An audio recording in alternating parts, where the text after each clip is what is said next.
Okay. 1,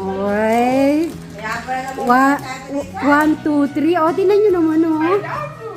Ano masasabi nyo? May flower. Ako muna kami, syempre. Titita muna tayo.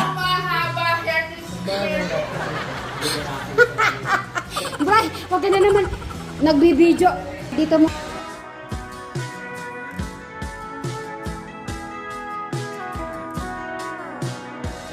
Yan, magandang tanghali po mga sitmates, katikla mga kadyano po natin. At ngayon po ay meron po tayong simple celebration dinner sa ating pamilya sa farm. At hindi ko pa po sila napuntahan doon, kaya sabi ko ay magpe-prepare na lang po tayo ng dinner ulit para sa kanila. At in-invite ko nga si Bri at para